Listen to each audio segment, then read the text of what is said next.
Cool. Okay, hi everybody and welcome. My name is Eddie Bartnik. I'm your match host for today. Today is session 3 of our LAC match series as part of the International Initiative for Disability Leadership Exchange. As is customary, I want to start with some acknowledgements. Firstly, the First Nations people on all the lands which we meet today. And I'm coming to you from Perth, Western Australia, which is called Boorloo, and is the land of the Whadjuk people of the Noongar Nation. I'd like to pay respect to elders past, present and emerging. Also like to acknowledge those of us with lived experience of disability and or mental health challenges, and to acknowledge the importance of their leadership to our work. And also would like to acknowledge Ralph Broad from Inclusive Neighbourhoods, one of our match co-hosts, and also Nick Sinclair from the LAC Network in England and Wales.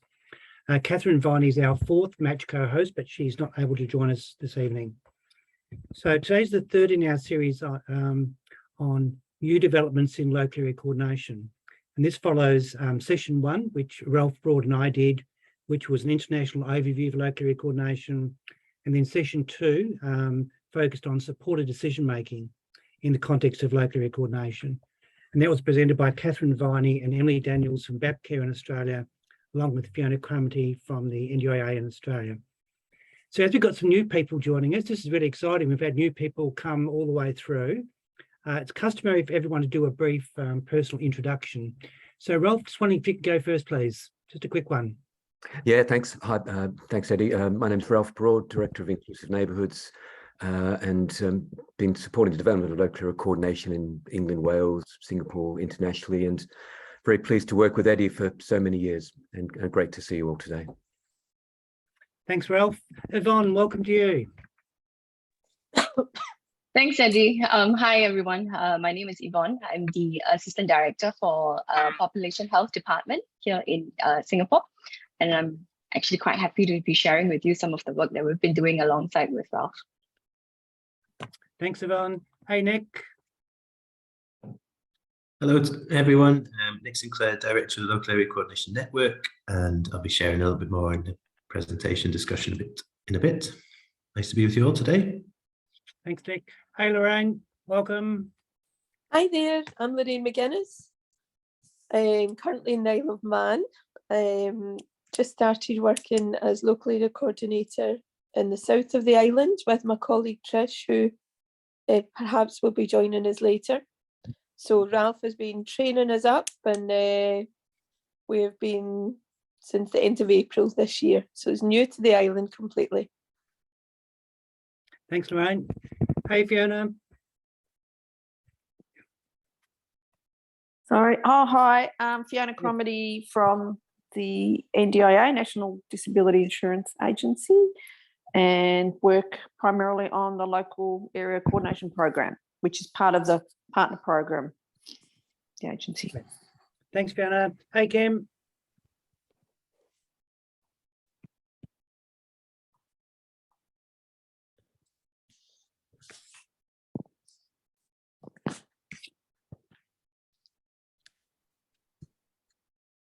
Where's Kim gone? You still there, Kim? We might come back to Kim, I think. Tim, welcome to you. We'll come back to you, Kim, in a second. Tim, welcome. Hey, Kim and Tim, very confusing at this distance, but hello everyone, I'm Tim Parkin. I'm Head of Policy for a national partnership called Think Local Act Personal, an English partnership concerned with personalisation in all its aspects. Thank you. Thanks so much, Tim. Hello, Anne, welcome. Hello, everyone. I'm Anne Bilodeau, and I'm the Executive Director at an organization called KW Rehabilitation in Ontario, Canada. We provide supports and services for children, youth, and adults, and I was involved in the Thurrock exchange going back a few years, and in Ontario, we're not as far advanced yet, but we'd like to be, so we're listening very carefully. Thanks to everyone. Thanks, Anne. Hey, Dave. Morning, everyone.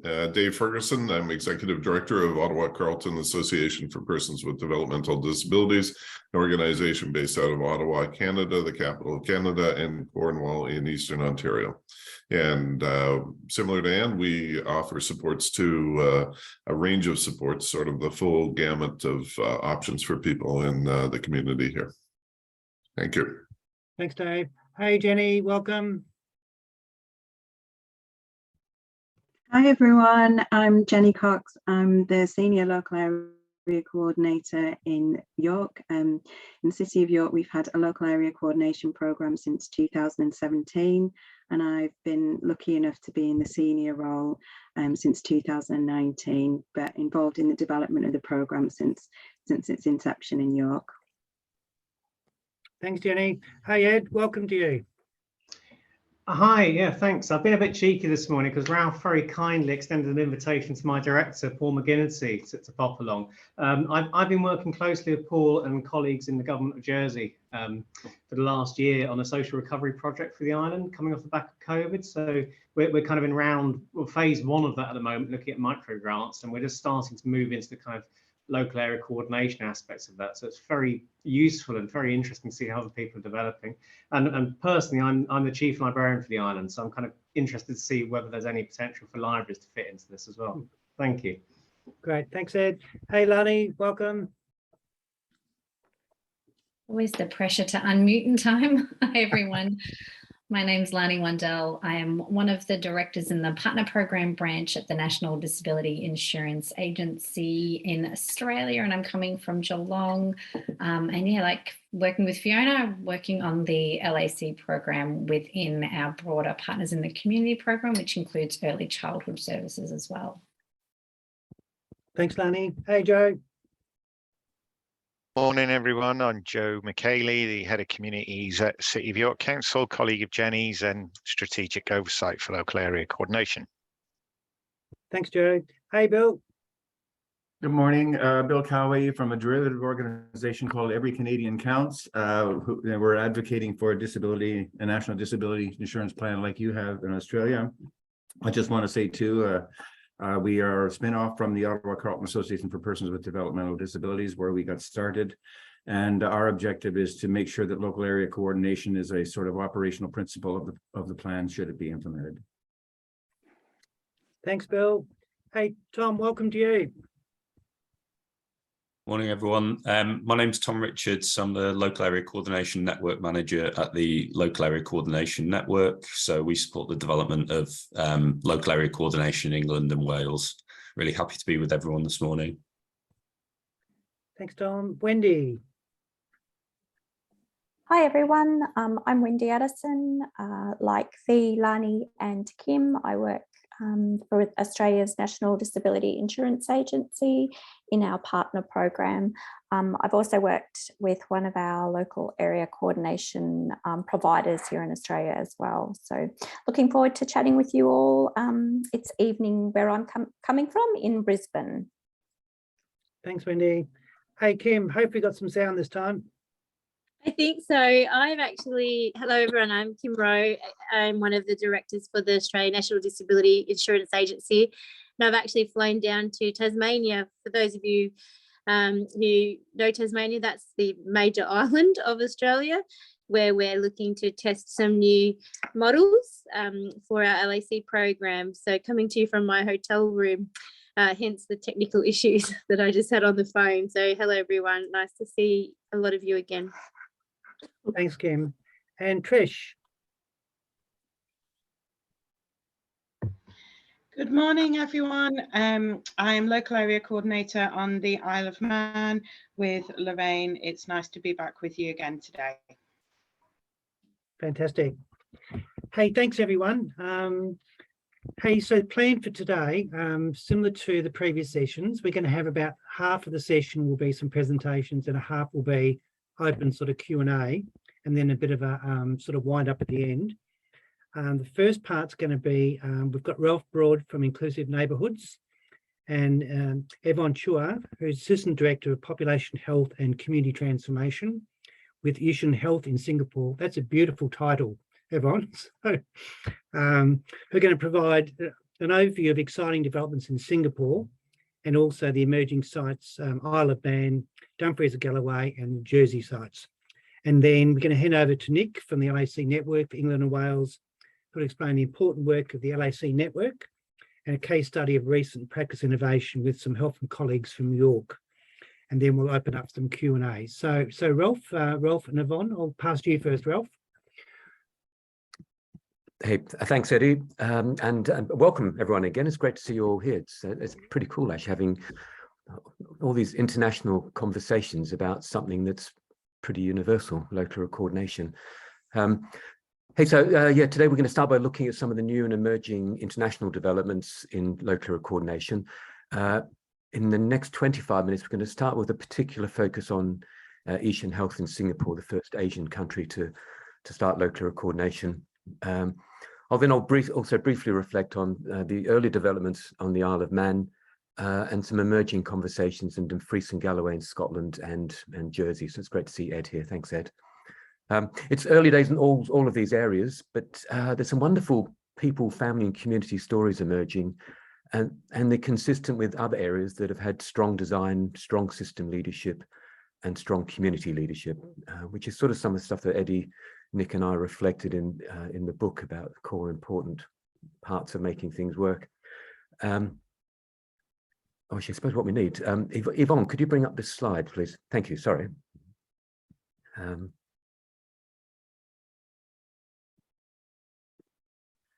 Right, and so go on to the next slide, please, Yvonne, the green one. Thank you. So look, yeah, really pleased we're joined by Yvonne today, and as well as being the Assistant Director of Population Health, Yvonne's led the operational development of local area coordination in Ishan, and somehow we managed to do it through COVID, and there's still wonderful community contribution and leadership and decision making, even though we're all masked up in different rooms on Zoom. People still had a really full contribution to make, which was fantastic. Yvonne also contributed to our recent international book on local coordination and is co-author of a new book from Asian Health called Caring Communities, and local coordination is cited in there as being part of their transformation thinking. For me, in Asian, it feels like there's a real similarity with the strongest international developments, starting way back in Western Australia. The thinking around looking outwards to explore learning from elsewhere, really important. You don't learn through only looking inwards. Building on conversations with people, communities and across services about a vision for better lives, stronger communities, more personal, local and accessible services. And also the stronger focus, as per this quote from Dr. Wong, around nurturing strengths and building capacity rather than waiting for crises and temporarily fixing problems with services. Services are really important, but in the right place at the right time. And finally, and this has been really, really good in Ishan, a very big intentional design and development process. The stuff that we sort of talked about in the first week, Eddie and I, around really good design, so really understanding and putting into practice, strong leadership, and I mean community and system leadership, being very careful about local and cultural relevance. We can't just impose something on somewhere, but how do we apply this thinking that's culturally sensitive, locally sensitive, historically sensitive? Built very strong partnerships with communities and across services, really, really good. A real ongoing commitment to staff learning and development in partnership with other services. So a lovely whole system approach to learning and development, which has been fantastic. And a strong focus on outcomes, learning and improvement. So this is, for me, a really powerful starting point for sustainable positive change and good outcomes. So my huge welcome and thanks, and over to you, Yvonne. Thanks, Ralph. That was a very long introduction, so I'm feeling the pressure now, but thanks. Hi, everyone. Thank you for giving me the time to share with you Asian Health's journey in implementing local area coordination. But before I begin, allow me to just introduce myself and my work. So I work in a regional health system here in Singapore. Yishun is the name of our town, and Yishun Health is the name of my organization. So Yishun Health actually runs 2 hospitals. So this is a lovely picture of the hospital that I get to work in. So we run 2 hospitals with approximately about 1,200 beds, a specialist outpatient medical center, and we look after a population of about 360,000 residents in the north of Singapore. So my department, like Eddie has introduced, is the Population Health and Community Transformation Department. So our work takes place mostly outside of the 4 walls of the hospital and directly in the community that we serve. So my presentation today is divided into 2 parts. So I'll first talk about how we developed this work with Ralph over the last 4 years while managing a pandemic. And I will also share with you the experience of 2 residents that we've had the good fortune of working alongside with. So how did we come to know about local area coordination? So long time ago in 2018, our leaders from the hospital actually visited UK and introduced local area coordination to us. The leadership was there as part of a study trip and they got to learn about the work of local area coordination, the network in the UK, and also what you're doing to build strong, inclusive, and self-supporting communities. And we were very much drawn by the philosophy that we share with local area coordination, the focus on prevention, the focus on early intervention, and asset-based community development.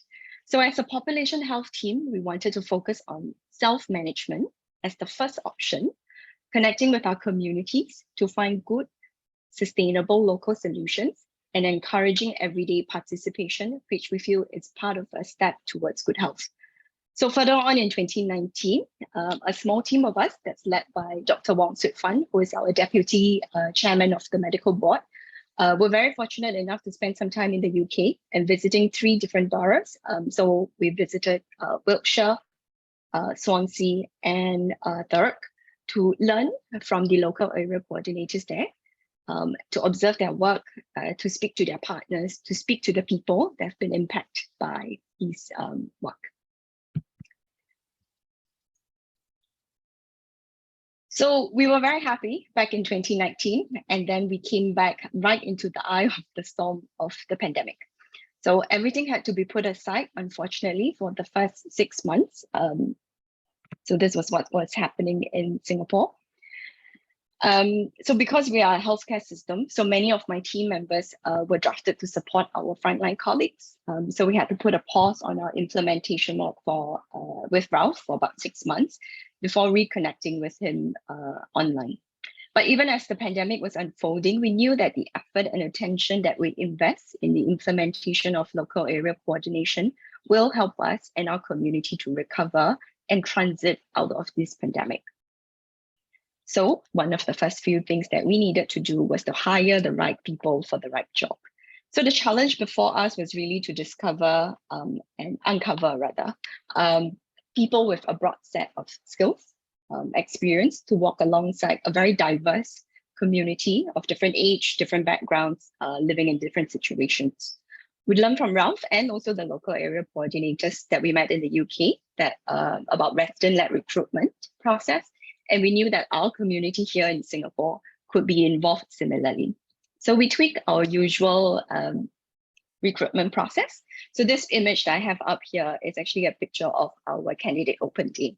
So very similar to how we aspire to work with the community. So we invited the potential candidate to first come into a session with me as a hiring manager.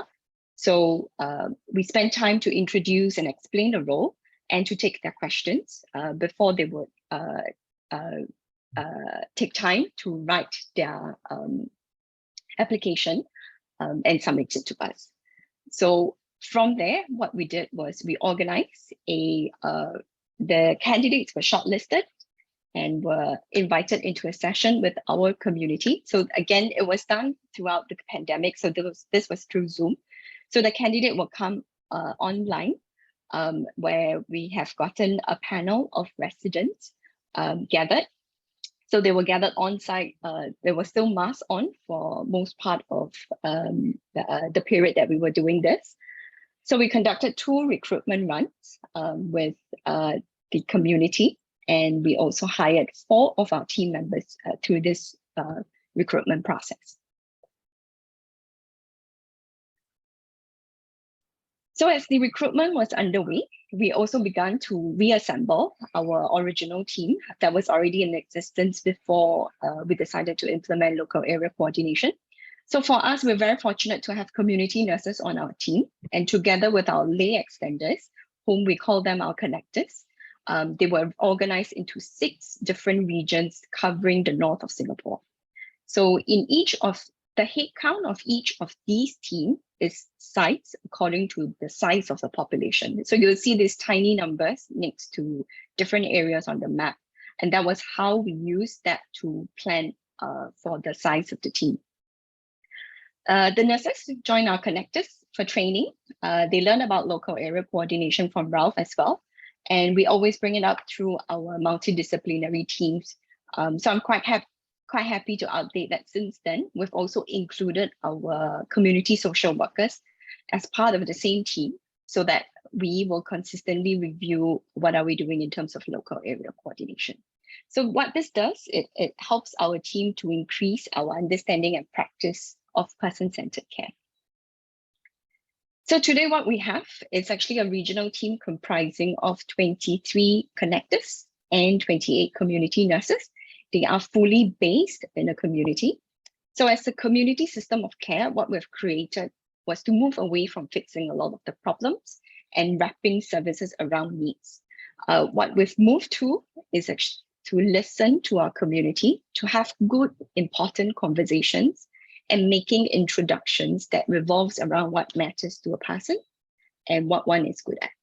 So using this personalized and strength-based approach, we've introduced them to relevant community-based health interventions that appeals to their strength and their interests. So if you are interested to read a little bit more about the work that my department has done over the last 10 years, I will leave a little link. So there's a little link for you to scan, and that will take you to the ebook that we've recently just published last month.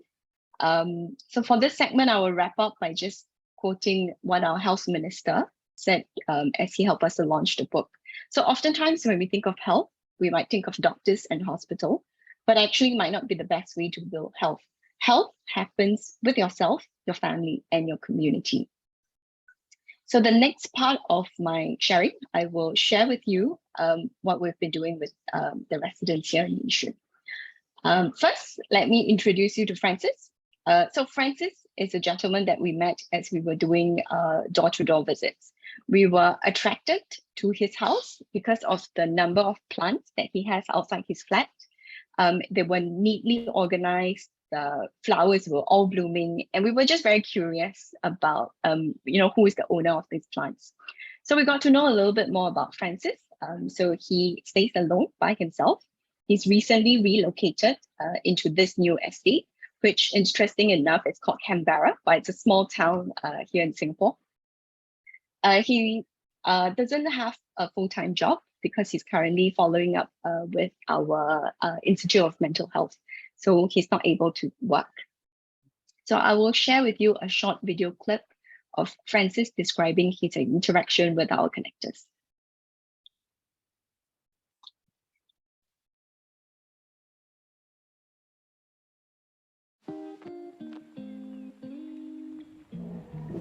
My name is Francis. I'm staying at Canberra. Every morning I wake up, I check my plant, water my plant and trim my plant. Ever since I have connected to Ponson Seed, I have more duties. Also connected to some elderly that came to the gym, asked me a lot of questions how to take care of the plants. Some people also approached me, came to me to ask some knowledge.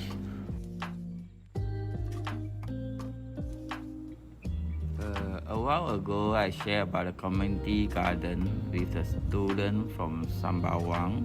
That is my first time to teach students how to pot. And the project is quite interesting.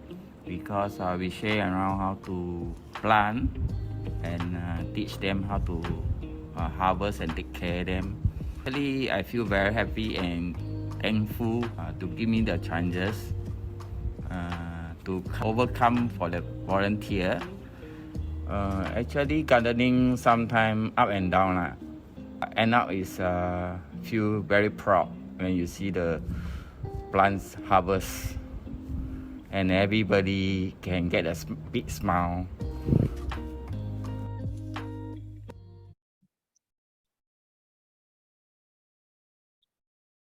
So this is Francis' network after being introduced to us. So what we did with him was a very short-term support. We connected him to a local senior activity center that was near his house. So the center just at the same time was building up a community garden, and we thought Francis, with his skills, with his knowledge, and with his expertise, could actually help the center, which he did. Over time now in the community, he's known as the local plant doctor. So people will actually bring their potted plants to visit Francis at the Senior Activity Center, hoping that he could help them to diagnose what's wrong, help them to salvage and regrow or maybe repot their plants. We introduced him to a group of young people in the community from a local school that was trying to build up interest in gardening as well. So I think this is just a very simple, straightforward way of connecting people and helping someone like Francis, who was quite isolated, to build up his personal network. So next I will share with you. So this is a picture of Francis, and with two of our connectors, and the little garden that Ralph managed to visit earlier this year. So next I will share with you Shahida. So Shahida is a mother of two. Unfortunately, her partner left her when she was 3 months pregnant. She also lost her job as a food delivery worker because she couldn't go around delivering food in her as her pregnancy progresses. Her son also had some issues that he was facing in school that required him to follow up very closely with quite a number with a youth worker locally. Because of her young age, because of her daughter's age, she needed to follow up with a local women and children's hospital to make sure that she meets the developmental milestones. At the same time, Shahida was falling quite sick, caring for two children on her own. So she began visiting a lot of our emergency department. As money ran out, she needed to reach out to one of our social service office, who then referred her to a family service center where she met up with some of the social workers in the community. To make matters worse, during this period, her former partner also took out a loan in her name, leaving her to clear debts. So she had a lot of stresses that she was meeting. So while she had a lot of agencies coming in to support her, she was left to manage a lot of the stresses on her own.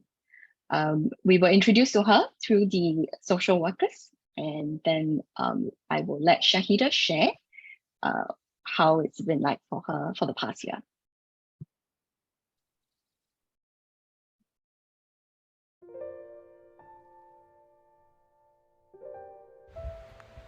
Connected me with some of the neighbors of the same block so that I could have someone to approach in times of need and also during emergency periods.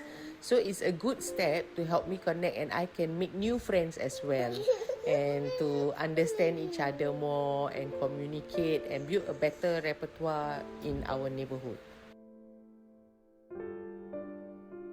Well, she listens to me without judgment and tries to empathize with my situation.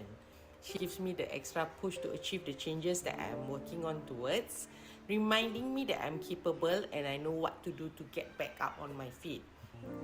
She tells me everything will be okay, all will be well, and that I know whatever that I'm working on, the slow steps that I'm taking now is going to lead me to a better future for me and my children. I see myself positive in every aspects of my life ever since CAS came. My mindset has become better, more clearer, more positive. I know how to control my anger better now compared to the previous time before I met her, and she knows how to make me deal with my depressive periods, like sending me those breathing techniques and life motivational quotes, self-love, how to self-love myself more. When I'm happier, I can do everything well. But when I'm down, I'll bring everyone down, including my children's feelings and emotional needs. So she will always try her best to guide me in finding my own solutions, because I know no matter what, the answers lies within me.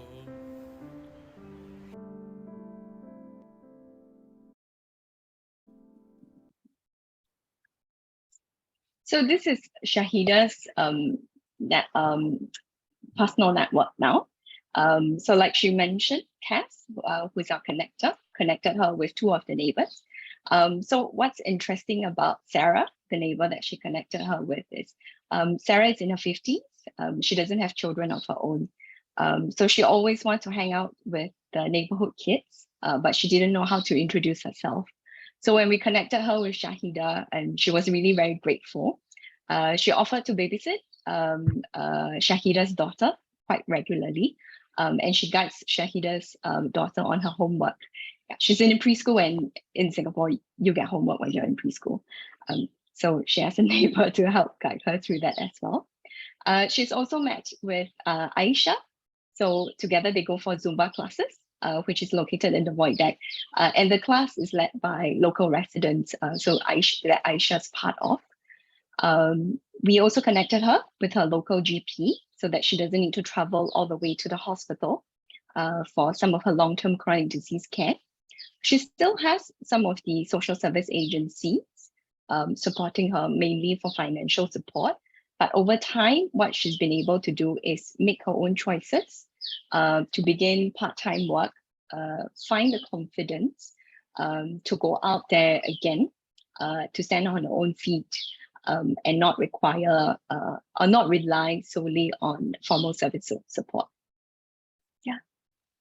So this is a picture of Shahida and Cass, our connector. So long-term support, it takes the form of building part of intentional relationship with mutual responsibility for identifying and implementing strategies for change. And you hear that from Shahida's clip, where she talked about while Cass was supporting her, it was really, she understands that she's the one that would make those decisions, and she's the one that is going to implement all this change for herself and her children.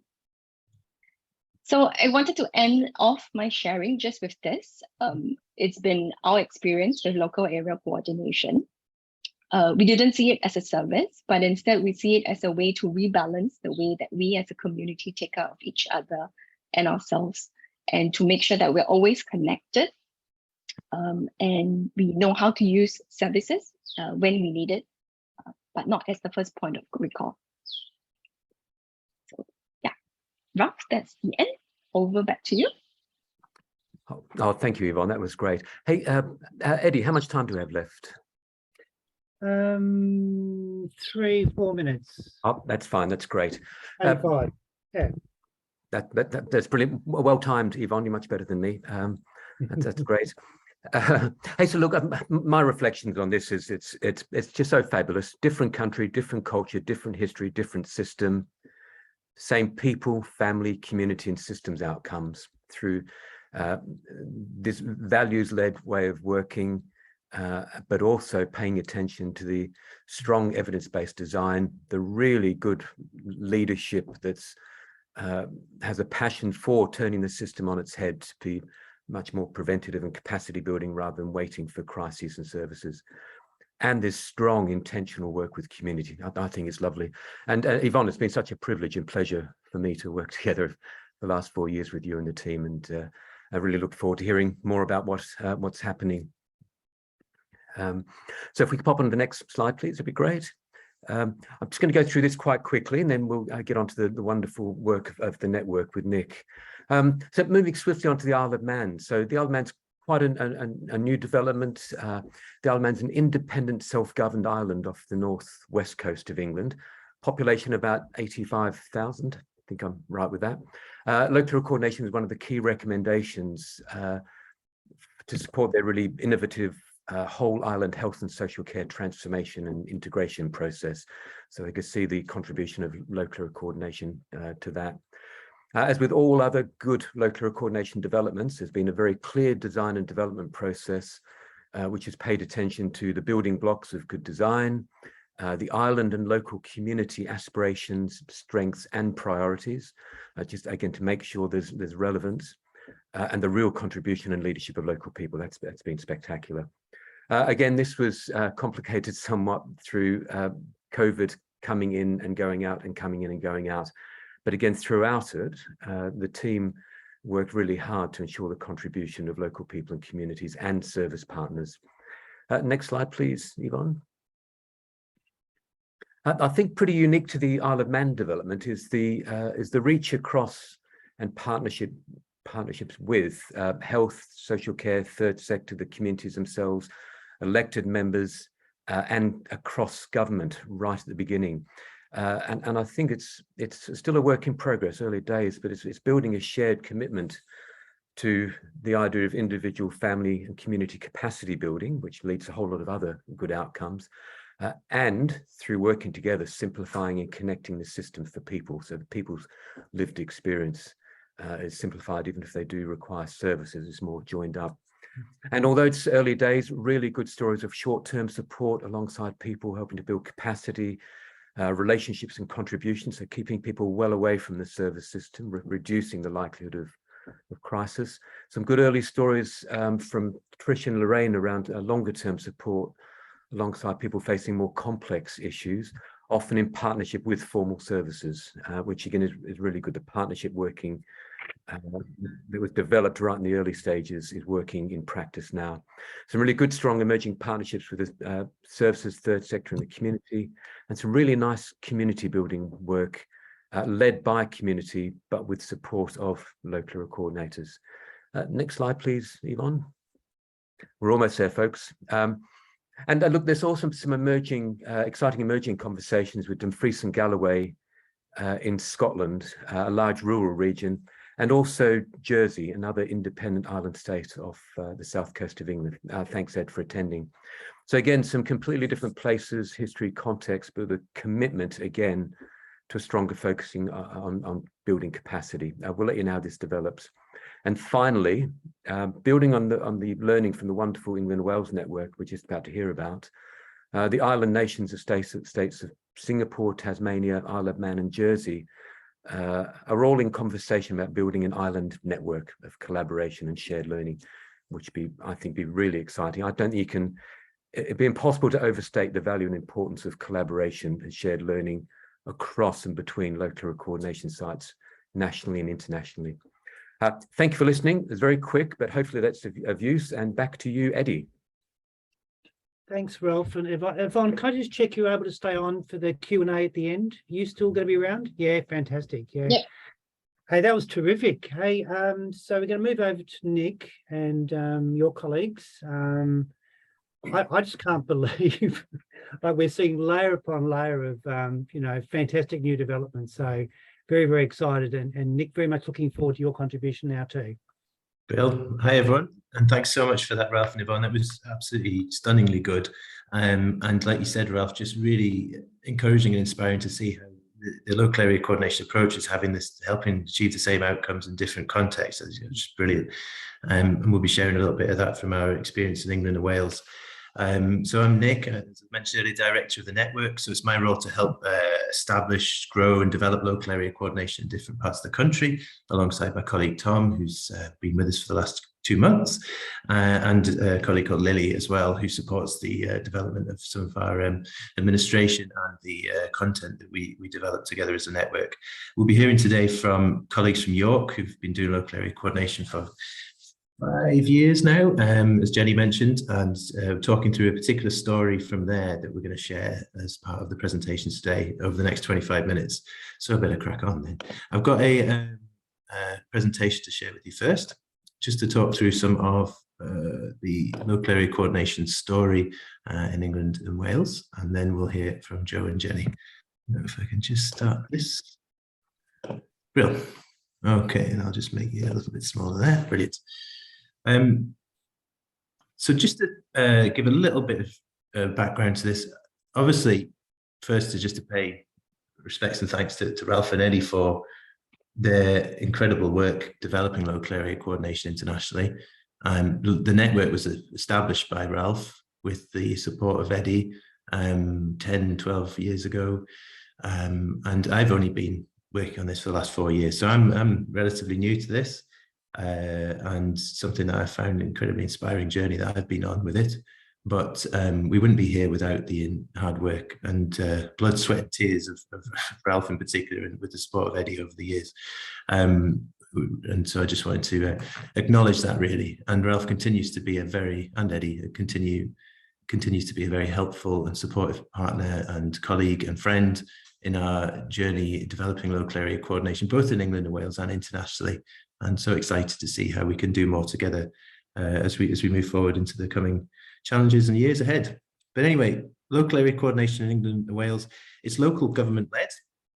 So in our country, have a series, most of our governmental administration is done through local authorities, representing a city or a town or a county or a district. And in England and Wales, 12 of those local authorities have adopted local area coordination. And we have 120 local area coordinators employed by those councils, those local authorities across the country. And that represents about circa around a million or so people who are able to draw upon local area coordination in their communities now, which is a really, I think, exciting milestone to have achieved really within the last couple of years or so. So how it's structured, you've heard of this, but probably from Ralph in the first session, but employed and co-funded by local authorities, as I mentioned, and health service systems too. So it's joint funded typically through different sources of statutory funding, government funding, but it's intentionally designed, as we've heard throughout these presentations, how important the design of local area coordination is and the principles that underpin that. But essentially, local area coordinators in England and Wales have no thresholds, no referral process or time limits or criteria who they can and can't work with. So they're just rooted in a community to take introductions to anyone who may need that local area coordinator to walk alongside them as they envisage their good life and work towards that in partnership with a coordinator. And that introduction really can come from anyone and anywhere. Working very closely from this evidence-based, it's a whole person, whole community approach, as we've heard so much about, and working closely together in partnership with colleagues from the wider system as well, who are supporting that work. So this potential for bringing about wider transformation and learning by working very intentionally and collaboratively. You saw that list there, Ralph, who's pulled together, these people in the Isle of Man to come together to explore what local area coordination is. That's very much the philosophy in England and Wales too, is to try and bring as much of the system together to try and understand what this is all about. And local area coordinators have that, and managers and elected members or councillors, and so local politicians have the practice benefit from learning and reflecting within the National Local Area Coordination Network, which is who I represent today, which is part of an organisation called Community Catalyst. So Community Catalyst is a community interest company, so not-for-profit organisation in England and Wales, supporting the growth of community-based roles and approaches. And the network has been hosted by Community Catalyst since 2018, when I was appointed to take over the running of it. Some of the reasons why local area coordination is established in England and Wales, I thought it might be just helpful to set a little bit of that kind of strategic policy sort of context. These are the sorts of agendas: prevention, so preventing things from going wrong; early help, so being in and alongside people whilst as they're starting to hit the system or need supports and services for the first time; and wider kind of inclusion agendas. These are often cited as reasons why people want to work with us and to do local area coordination. Obviously, reducing need for service assessment and service use, as Ralph was saying there, and Yvonne was saying, diverting people away from the system and helping people locate natural, sustainable supports within their own community rather than requiring service interventions. Growing community capacity to be inclusive, self-supporting, welcoming places where people are able to connect and access supports from within their own community, but also make their own contribution as well, whilst we're sort of looking at the whole person rather than just deficits and issues that they might be facing, but actually what is within your gift, what do you have, what are your skills and ambitions and interests and talents and hopes and dreams and aspirations, and how can you make that contribution in the community? And that's been very much the philosophy of the approach. And then the wider service reform, so which we'll hear about from Jenny and Joe from York, from their story, thinking about how we can change the system through stories from local area coordination, really. So by locating the coordinator with one foot in the system, one foot in the community, how can we learn and be that bridge between services and community, hear those stories, take those stories back into the system and say, is this really the best we can do? Is there something we can do differently here? And we're going to hear that very clearly in the story in a second. Integration, so bringing together health and social care, that's a massive agenda in the UK.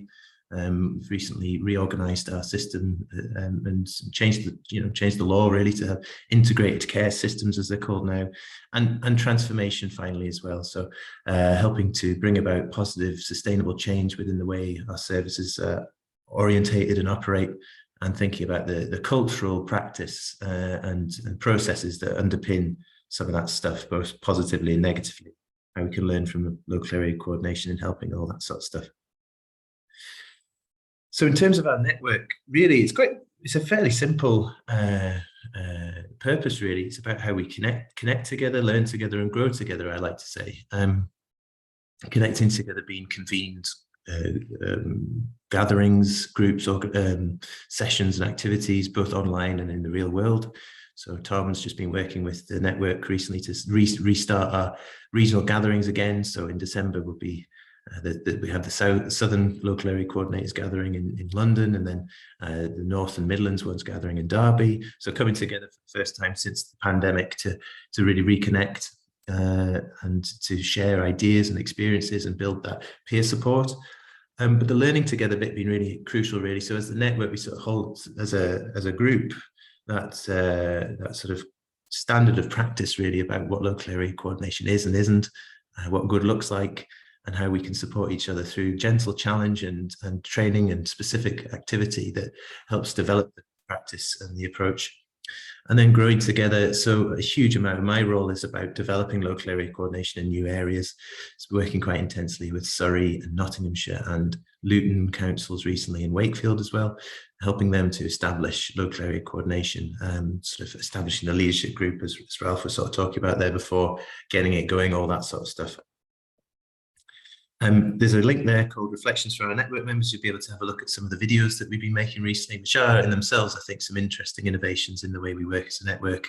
That was reflections from a gathering in York that we had in March, where a lot of the network managers are talking about why they think the network's a powerful thing and what they contribute to it and what they get out of it. So how it works, every area pays an annual membership fee. So that's how we cover our costs. And that's what pays for Tom's time and a bit of my time. And then the other income comes from development work with new areas and other bits and pieces as well. And then we co-produce a program together as a network to decide what we want to focus on, really. And that often is about the training and the resources that we want to develop, but also how we want to do that as well. So thinking about the different activities, conferences and events and things like that we put on, and where we need to channel our energy, really, as a group. And a lot of that based, as you might expect, on the skills and experience of all the members, as we'll be hearing, about in a minute, just how incredible that is, the work and innovations that's going on. So how we can pull those together and sharing some of that and say, right, how could we do this in place X or Y, and what could we learn from each other in that? So all of this is about bringing people together to share it and learn and experience that together. And that's the convening bit. So I mentioned the gatherings. So we do those online in the real world, the conferences. all that sort of stuff. And you can read a lot more about that on our website there. And this is the network. So to the 12 local authorities who are doing local area coordination, 11 English ones and 1 Welsh one, Swansea Council. Swansea recently established full county and city coverage of the approach, working with 1 coordinator to a population of around about 10,000. So that's about how the sort of the scale of local area coordination in terms of its ratio in England and Wales. A couple of stories I'm not going to talk through now, but we've got Glyn's story there, which is a very powerful one, which I'll share for you for the notes, as well as Chris Shields' story. And if you click on both those pictures when you get the notes, you'll be able to watch the videos. They'll take you to the links of those, but just a couple of the sort of powerful stories of local area coordination in practice that we don't really have time to go into today, but just urge you to have a look at, because they're really, really moving and inspirational, and I think shows the full picture of local area coordination in action, really. I'm going to pause there and hand over to Joe and Jenny now, who are going to talk through one of these innovations that they've been working on 5 years into their local area coordination journey. And this is a story that we've called normally From Gas Warrants to Good Lives. Jenny, if you're there, I'll hand over to you to talk through, and I can do the buttons as well if that's helpful. Yep, that'd be really helpful. Thanks, Nick.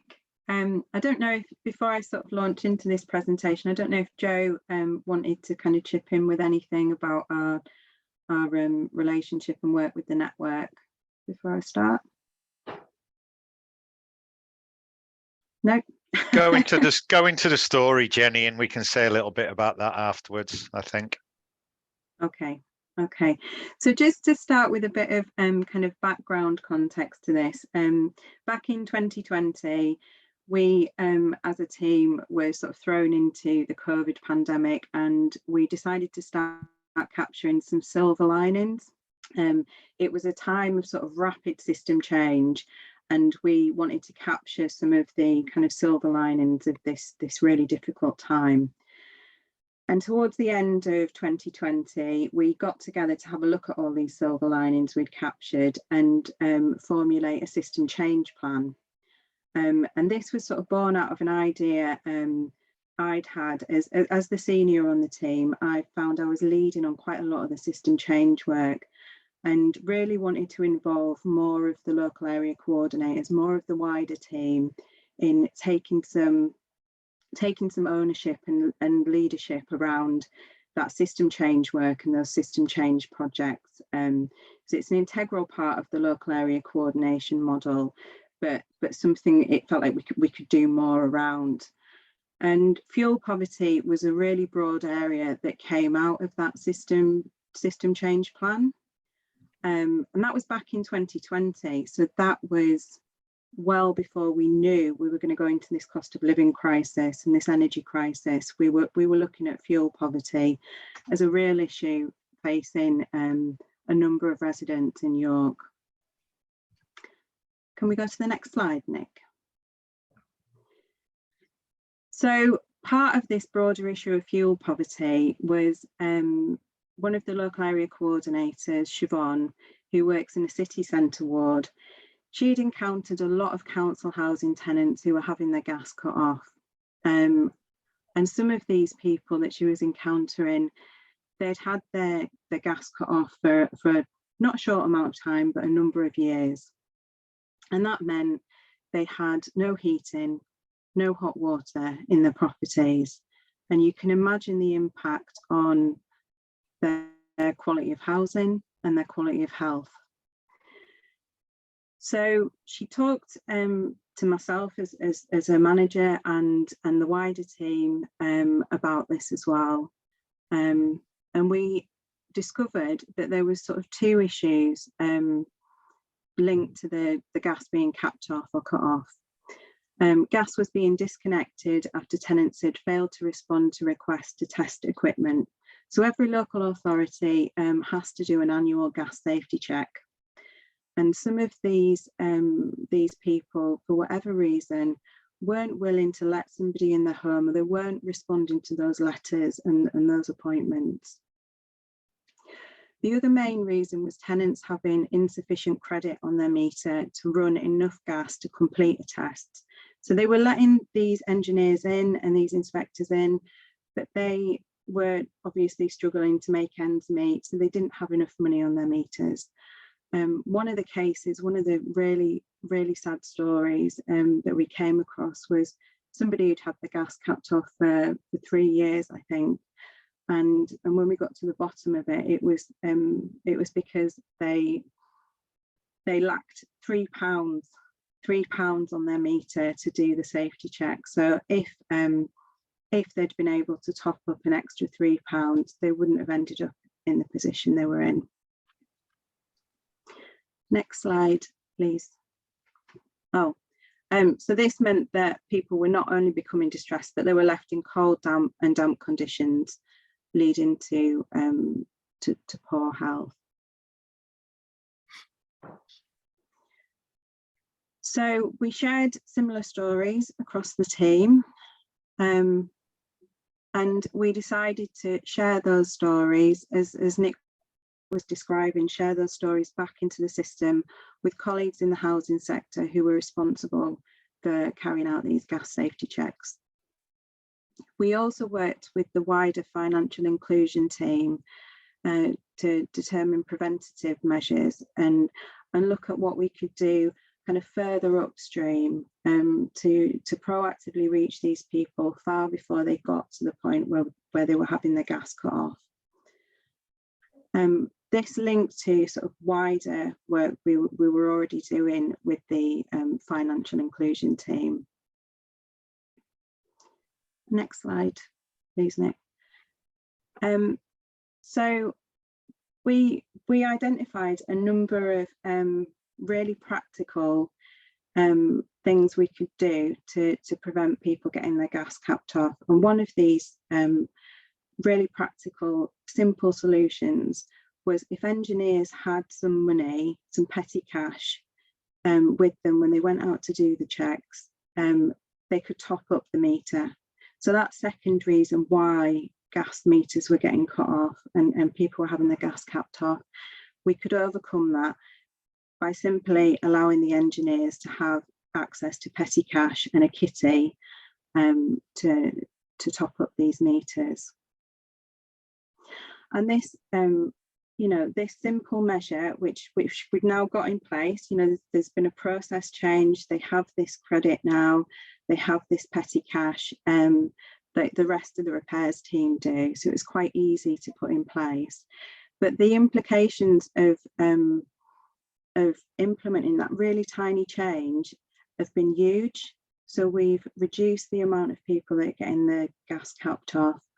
We're reducing the amount of people that are getting further drawn into the system. We're saving the council time, resources and money, and ultimately saving people from progressing to further enforcement action. The team that carry out the gas safety checks, which sit within the repairs team in housing, are now much more aware of local area coordination, of what we do. So they have started to introduce people to us. We've taken it a bit of a step further than that, in that we are now setting up a process which will become embedded, where they will share lists of people with us. So people, when they're coming on their radar very, very early, because they're not able to contact them for these gas safety checks, they'll be able to share those lists. We'll be able to take a proactive, much more human, softer approach to get in touch and just ask if these people need any other help and support. We had a hunch that having your gas capped off, or these teams not being able to get in touch with these people to go in and do these gas safety inspections, could be an indicator that there was a lot more going on in somebody's life. And that hunch has turned out to be very right. The people that we've been connected to through this work are very much people who are marginalised at the edge of our communities. So this work is enabling us to do what really feels like the right thing and really proactively go out and reach these people who otherwise would be marginalised and not included in their communities. Next slide, please. So we've been able to get alongside those people. So it's not just about the fuel poverty, it's not just about getting the gas reconnected. Using our approach as local area coordinators, we've been able to look at the wider underpinning issues that have been impacting on fuel poverty. And also taking that strength-based approach to explore their wider vision of a good life and how we can achieve that. Next, please. So what's underpinned this? So what are the main factors of the local area coordination model that are key to this example? So local area coordinators are employed by councils. As Nick was saying before, we have one foot in the system and one foot in communities. So we're employed by the council, but also seen as quite separate. So we're able to build that trusted relationship with people and take a slightly different approach alongside statutory functions and enforcement services. And we take a whole person approach that's underpinned by the principles and the intentional design that we've heard so much about. We've got the time and the local presence to fully understand and unpick all of those things that could be happening in somebody's life that aren't just about fuel poverty, that aren't just about going in and doing a gas safety inspection. And we work collaboratively with people and communities right at the centre of what we do. And finally, one of the things that's key to this, and it's key to all of our system change work, which intrinsically becomes linked together, because this example is intrinsically linked to the work we've been doing with housing colleagues and the relationships we've built there, the work we've been doing around financial inclusion. We share stories, we intentionally share stories to really raise awareness of the issues and the impact that the really real human stories and the impact that they have on people in our communities to improve and change processes. One of the stories that we shared that really had an impact and really created a turning point in this example was the man that I referred to earlier on, who had had his gas capped off for 3 years, who, if he'd had £3 more on his meter, wouldn't have had his gas capped off, would probably be in a very different situation. But as it turned out, he had 3 years of no heating, no hot water, was unable to wash, was unable to have a good quality of housing, a good quality of health in those 3 years. And that ultimately led to him developing poor skin integrity and sepsis. And he had 3 of his toes amputated. He had a hospital admission, 3 of his toes amputated. So now he can't walk. His quality of life, it's been catastrophic for him, the impact on his quality of life. And that could have been prevented if those engineers 3 years ago had had that small kitty and been able to top up that meter.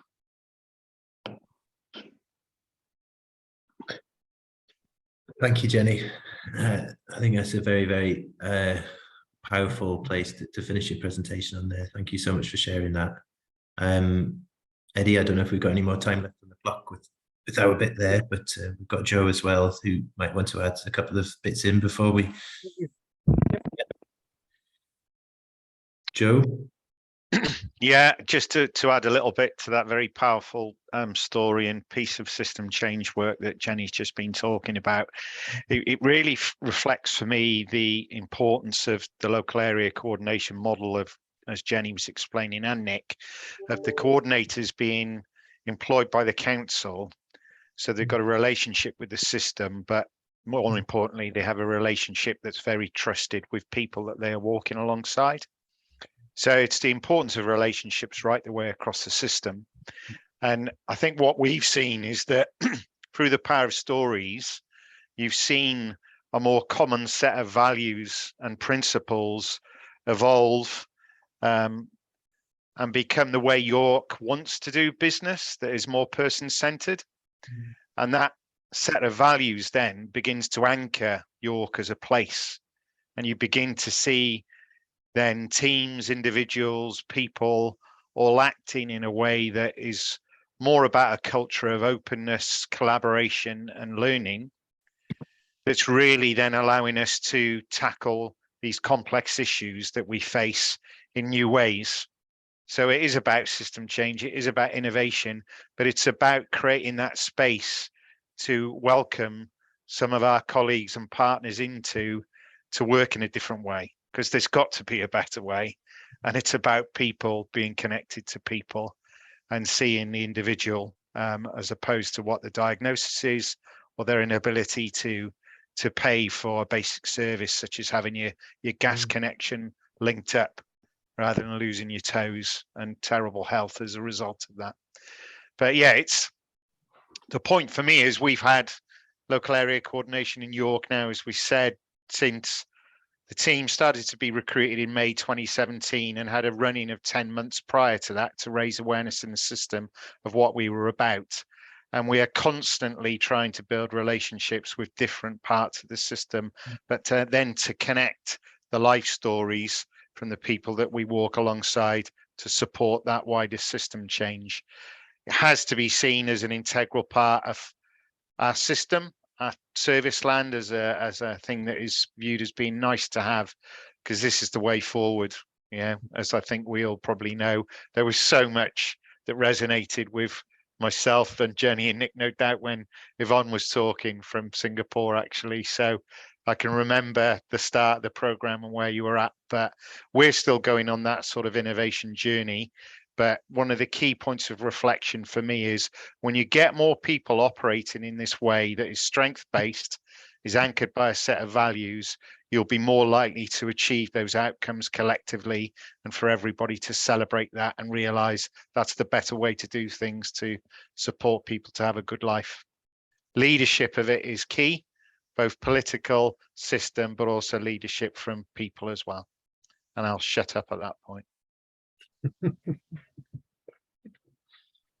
Nick, do you want final word? I couldn't possibly top that. Thanks, Joe. Thanks, Jenny. It was brilliant. Yeah. Hey, I'll just a quick comment. They were both extraordinarily inspiring presentations. Sort of Singapore getting started in such a disciplined way that builds understanding and ownership throughout the system and in the community. Creating this incredible platform and already sort of starting to see some of those early results. And then sort of 5 years down the track in York, just a couple of things I really picked out of Jenny. I loved your words around, you found yourself driving the system change work, and then you said, okay, well, this is part of the work of all the LACs. And so how you started to sort of embed that in everybody's work, not just the manager's work. And then I really like this sort of 1 foot in each, 1 foot in the community, 1 foot in the council. And then something about Nick, you did this beautiful diagram in the book, which was around, taking the intelligence from local area coordination work and feeding it into the organisation, because these things were happening in York, but people weren't seeing what was happening with the gas situation. They were just seeing people not paying their, paying their things and people being disconnected and fines and enforcement, but it brought a whole different set of intelligence that came from relationship and connection. And then Nick, it was just beautiful. This sort of, once people get the hang of this, then it starts to change the culture, the combined culture about York as a place, for people and a place. So I thought that was two stunning examples.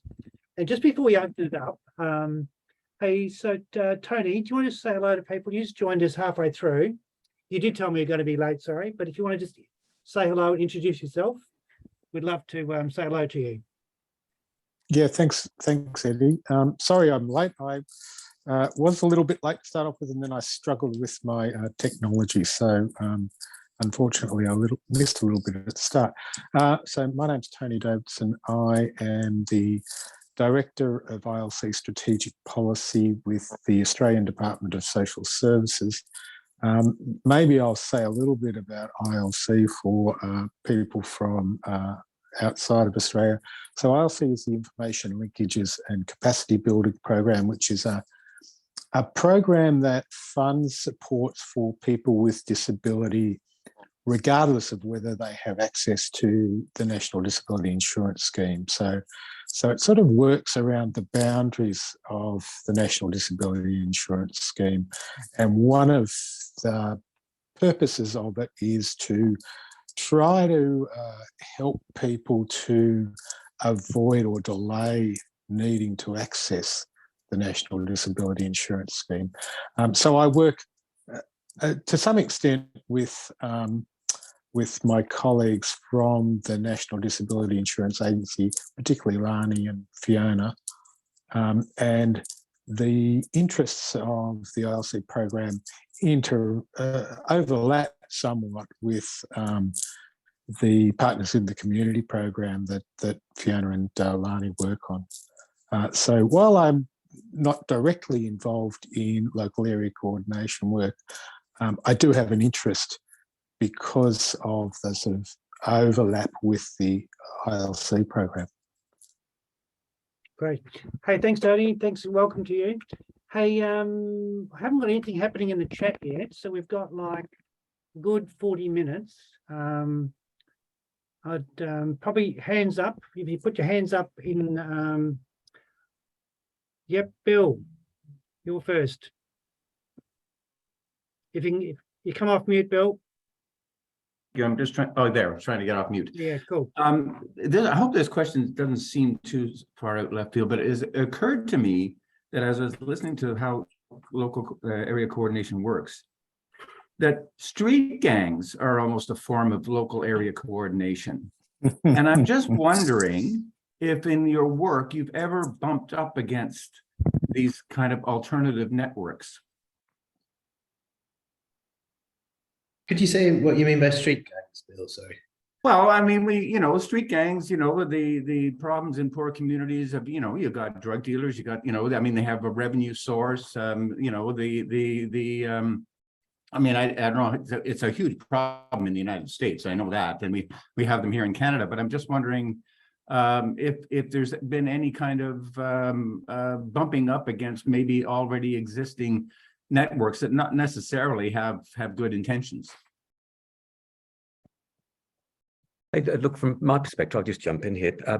I think because local area coordinators are embedded and hugely visible in the community, we end up bumping into lots of people with lots of things to offer, things they might be finding difficult. And it's probably also fits in with part of what Joe was talking about, that Joe and Jenny, that we start to get real-time information and intelligence around the trends, the issues, the challenges, the opportunities, the people, the places, the resources. I would put those people with maybe a slightly negative label in that wider basket of we do bump into them. I think it's important to understand these things where they happen, partly because we need to protect ourselves and community as well in case it's something really difficult, but also maybe starting with that point that this is a potential resource as well. These are people that are living life in a particular way. We can't judge it, we don't understand it, but it's probably pretty important to find out a way of understanding it and see where it all fits together. So if we don't see them, it'd be quite unusual, unless it's really behind closed doors and completely off the street and outside of our view. It's the sort of stuff we would then feed back up to senior leaders and public health about what we know about our community, trends, gaps, opportunities, all that sort of stuff. And policy can be driven on real-time community information then. It's a half answer, but If I could add a supplement, is it sometimes a case to be effective in your local community coordination that you have to break down existing networks?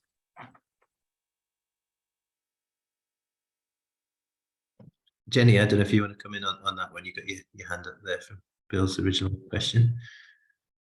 Yeah, I was what Bill was saying, it sort of resonated with me that we have, I know local area coordinators in the UK have done a lot of work in communities around what we call county lines issues.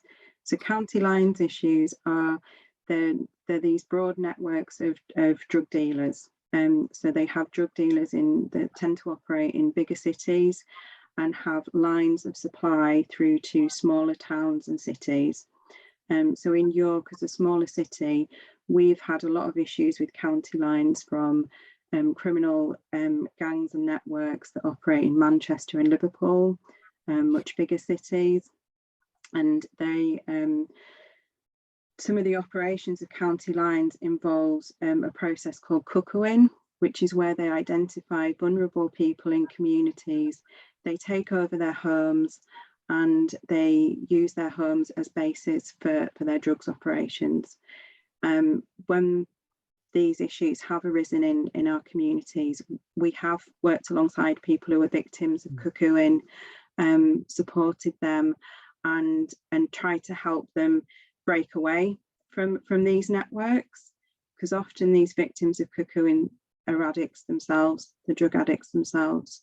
And I think that what we found is the connections that we have in communities, the role that we have, the role that we play, and how embedded we are in these grassroots community areas that we cover is such an advantage to overcoming these really complex problems that have the police and social workers and public health scratching their heads about what they're going to do, because we do have that trusted relationship. We have to be very careful with that trusted relationship, that we're not just passing information on, but we have a really key role to play. And we've certainly got a couple of stories in York where we've achieved some really good outcomes with people and address some of those issues and the antisocial behaviour around that as well.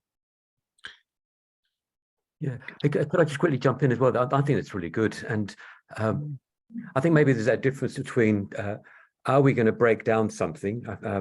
Do we stop something, or do we create alternatives for people to move towards? And I think that's a really nice example what Jenny's talking about as well. If we're deeply embedded, we understand the passions and interests and opportunities within communities. Yeah. People who are finding life tough for whatever reason might start to have more alternatives, and if they choose, they might have a local coordinator to help them on that journey. I don't think we could go in and break anything up, but we could create alternatives that people might move towards. Just to add on to that, because I think it's really helpful insights. I think one of the nuances of local area coordination, sometimes it's understood as being a coordinator of the local area. So actually someone coming in to coordinate the local area, which is not what it is. It's rather they're a coordinator in the local area. So there's someone who is there as a resource to local people of that community. And some of their work is about getting alongside groups and helping them to establish things and set things up and do that.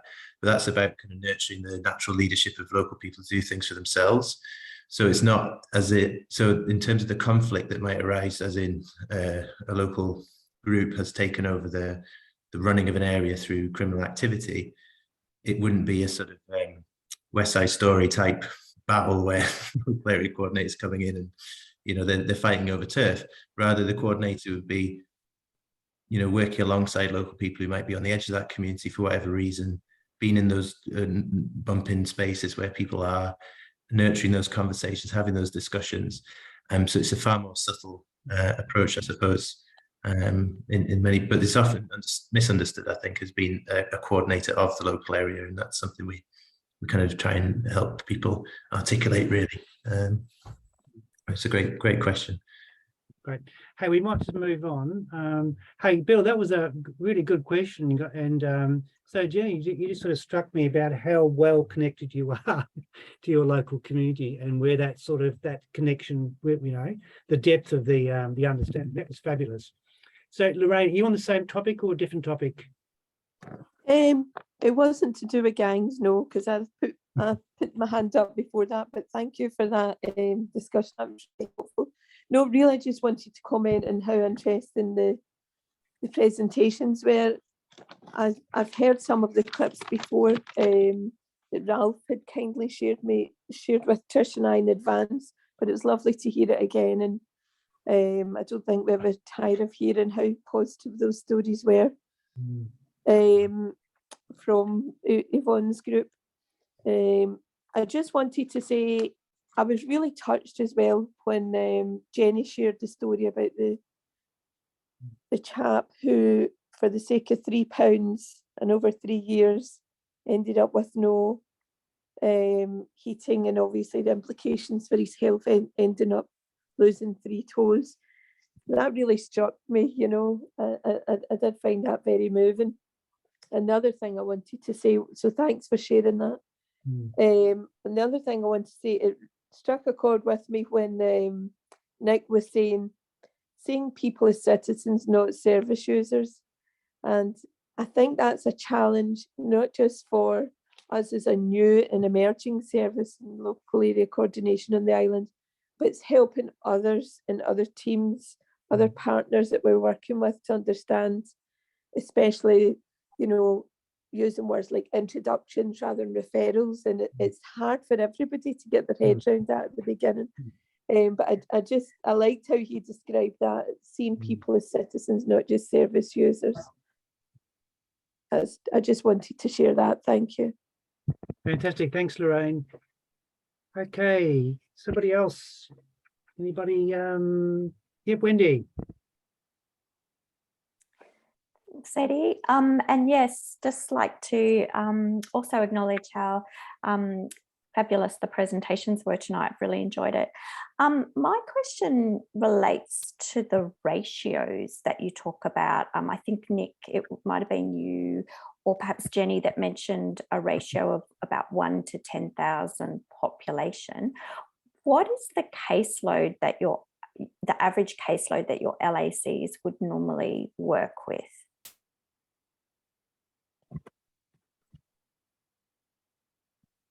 Yes, Jenny, I don't know if you want to jump in on that one, pick that one up. Yeah, I can do. So we work with caseloads of around about 60 people at any one time. We sort of break it down into, we work with people at level 1 and level 2. So level 1, anybody who comes in with a query, an inquiry, a question, some advice, we don't count them on our caseload. So the caseload is the level 2 people who we would have a conversation with that would progress into a broader good life conversation, and we would look at formulating a shared agreement and a plan around how we're going to get that person to the good life that they've got a vision for. Whereas level 1, it tends to be very quick bits of information or connection. Thanks, Jenny. Can I just ask? Yeah, thank you. Can I just ask one follow-up question then? How do you manage the demand for services? Like, what's your capacity to bring on new coordinators if your caseloads for your staff are getting up there? Or does that not happen? That doesn't really happen. So if I think the evaluations of the model of you know, they've come up with these numbers and it's a guideline for us to work around. So if the population area is right, that caseload number should stay at that level if we're doing local area coordination right and with integrity. Because if we're not, you'd expect to see a dynamic shift in that caseload. You're helping people build resilience, so you're not hanging on to people for a long time. So yeah, we wouldn't bring in another local area coordinator to alleviate that demand. I'm pausing because it's a very topical question at the moment, and because it's a very different time. In the UK, we've got this cost of living crisis. The demand on our teams has almost doubled or tripled. So we're in a process of sort of trying to manage that. Thank you. And I can see Kim's just asked a follow-up question too, just about how long you generally work with people for, with individuals.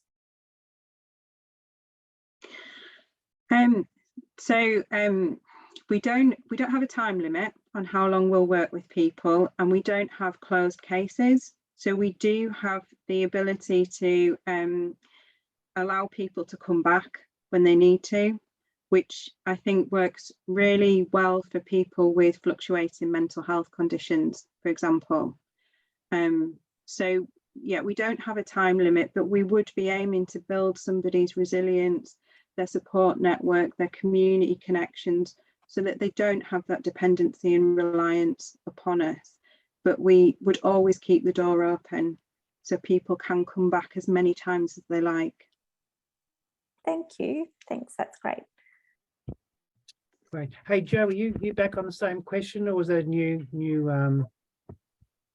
I was going to say a little bit more, Eddie, about Lorraine's question about the importance of language, just briefly, because I certainly found it when we set local area coordination up as a new area, the importance of the local area coordination dictionary really helped to shift the narrative from deficits to positives and strengths. So, you know, the classic one of seeing people as active citizens rather than service users or patients is key. But you know, that wider stuff around seeing what's strong, not what's wrong, seeing people as valuable, not vulnerable, all the phrases that you'd associate with asset-based community development, and interspersing that then with stories that also reflect that strength-based language of introduction and people power, and the impact through people sharing their reciprocal gifts and talents and skills. That's a whole dictionary that the more you can become familiar with and articulate it confidently, you then take people with you and support the system to change at the same time, because they've been in decades of deficit needs land. Yeah. So you have to break through that sometimes, and shifting that narrative can be through the use of that diction, I suppose, that is more person-centered and human. So I was just agreeing with Lorraine. It doesn't stop, I would say. And at a time of challenge like we're facing now, global challenge, the importance of using the right words, I think, always helps, and backed up by people's stories, you know, just reinforces the evidence base. Thanks, Joe. Thank you. Hey, Joe, one of the hot words on my list is refer. Once you start talking about referring people, it's a whole different sort of paradigm, as opposed to being alongside people and assisting them to access sort of support. So, no, point very well made. Hey, Ralph, you on the same theme, or are you heading off somewhere else? Same theme, actually, probably the one before, actually, about the size of communities and the length of support. I think with one of the things we're really interested in is what are the conditions that support people to build capacity, to not to fall into crisis, to seek early help, all that type of stuff. As soon as we start putting in artificial time limits, it disrupts the ability for people to get the help they want in the right way at the right time. But then the trick is, how do you make sure you don't build dependency? And I think that's a constant ongoing challenge that we always have to pay attention to. But the second you discharge someone, so they then have to come back and reapply or seek eligibility or go through an assessment, you've completely stopped from in your language, ILC. You can't do early help stuff if there's eligibility and assessments and all that stuff in the way.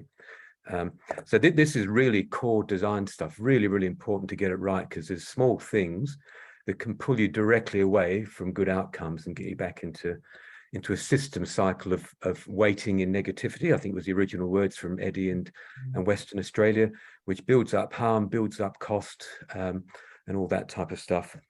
But we do have to really pay attention. But this is where the resources around good one-to-one support, good resources, good teamwork, the role of the network and building skills and capacity of the team, all these things are things around the edges that hold the system together. I remember when a few times Eddie and I have had conversations in Australia when I was visiting. There was such huge interest from partners about being part of a collaborative mutually supportive network across Australia where good practice and all that sort of thing could be shared. Not everyone, but I think about 90% of the people we spoke to thought this would be amazing. And this is some of the stuff that can help with that. The bit about the 10,000 population up to, I think in the book, Eddie, we put up to 10,000 just for rural and remote. So you can't be too specific again, otherwise it's just like chopping people off after 6 weeks. You've had your intervention, that's it. We've fixed you, go away. But you might still be lonely, isolated and depressed. So again, this is sort of nuanced, and I think we're still learning as well about this. One of the most important things Eddie said to me in the early days when we're getting started over here is pay attention to the data, the numbers, and start to think about what it's telling us. We can investigate more. And as what said a few minutes ago, we're going through a significant cultural and economic change in the UK at the moment. So our numbers are going to shift. We just got to think about how do we respond to that. There will be more demand because the community, a much larger number of people in the community are going to struggle. But the system is a very big thing. So it's either the system needs to adapt as well, or it might be that we need more local coordinators, but we'll just need to understand the data and the partnerships and all that type of stuff. So it's going to be a really interesting phase for us. I think it's going to affect a few other countries as well. But we collect a lot of information, so we need to learn from that information, I think. Hey, Nick, just before I bring you back in, so Lani, then Yvonne, I was wondering about bringing you back in to share some of your thoughts about the conversation. So we'll just do Lani first, and then love to bring Yvonne back in. Thanks, Eddie. I guess my question or point to pose to everyone, I love the idea of language. It's something that I'm very passionate about at the NDIS, and making sure that we do take a strengths-based and person-centered approach to the way we communicate. And I am looking at how we broaden the understanding of LAC within our own agency. It's been a little bit eroded over time. If you've been in some of our other conversations, you've heard that our local area coordination program is getting a bit muddled with agency activities at the moment. So communication and being really clear with the role of our local area coordinators is really top of mind for me at the moment. But I'm really keen to hear any innovative or impactful ways that you've been able to communicate about what the LACs do, and how you've tried to shift that culture around moving things more to that strengths-based, person-centered view. So I don't know who wanted to respond to that, but yeah, really keen to see if you've got any sort of ideas or activities you've done that have actually really made a difference and started to shift people's thoughts around, the role of local area coordination and the wonderful work that they do. Hey, Lani, you must be reading my mind. That's the perfect question for Yvonne, I reckon. There you Because go. we were hearing about some of the amazing stuff that Yvonne that you were doing. So if you could maybe respond to that, then we'll bring some other people in. Yeah, but I wouldn't dare to claim to have done broken through that glass ceiling yet. But I think it's just constantly chipping at it. For us, because I come from the health sector, I think the first thing that we did was to make sure that there's consistency across, not just when we are doing local area coordination, but it spreads to the other aspect of our work. And it's as simple as maybe when the team is coming up with a poster, not to talk about local area coordination, but a community facing poster. And we'll look at it and we'll ask ourselves, why are we calling people patients when they're out in the community, when they're at home? So what was our thinking behind it? And that sort of slowly shifts a lot of the mindset of our nurses, our doctors. And once we sort of got a little bit of momentum and people find that, okay, there is this particular team that's very particular about language. People start to pay attention. People start to sometimes ask questions, why are you so particular about me not sending you a referral? And then we will take the time to explain. So I think we experience very similar feedback when we said we're not taking referrals, we're open to introductions. Yeah. So I think I'll start from there. Hey, can I jump in there, Eddie? please. I think, given the cultural context, which is so different starting in Ishan, I'm really surprised how some of the I think we all recognise that language really matters. If there's something about the language we use can either be, I don't think there's any grey here. I think it's either helpful or harmful. It's either opening up or it's limiting. And I thought some really lovely stuff happened in Ishan, and not only with service partners, but actually when we're getting back into the community and recognising the language differences, or the way that information was shared differently across different generations or different people from different cultural backgrounds. They did some spectacular stuff there that some people might communicate through art because spoken language was difficult or whatever. So I thought there's some really, really good stuff there. But then really focusing on the idea that if we're going to have language, let's make sure it's accurate, but it's not labeling or judgmental or setting up something that's going to have lower expectations of the person. It's separating them out as being different and different in not a good way, which is a lot of stuff we've done in the UK as well, I think. So that move from client, customer, participant, service user, why are we attaching collective nouns that have a negative impact onto people that are already finding life quite difficult? So I think Singapore, Ishan did some really lovely stuff with that. I think that's what we're seeing in a lot of the communication we're doing now. It's not a person with a disability, they're just people. It's like taking that label away from them. They're people. We always try and label everybody, and it's sort of yeah, absolutely. And we're not taking away the person's struggle because of their disability or the mental health challenge or their lived experience of whatever. It's still a really important part of their life, but it's an attribute that other people see negatively. We shouldn't be imposing on a person. The name is Ralph, actually. It's not Ralph with not much hair. It's I think that sort of stuff's really important. And as people get used to it in the system, I think this is another part of the really good stuff that happened in Ishan. When we brought people together, we started using this language consistently. People asked us, why are you using these words instead of these words? And it gave us a chance to explain it as well. Well, you know, this word might have very different meaning to people out there or for the person receiving it. I'm no longer a valued member. I'm this instead. And there's something really problematic about that. And I don't think we need to be overly PC. I just think we need to be accurate. Accurate is good. I'm a citizen at the moment. I'm a citizen of Wales.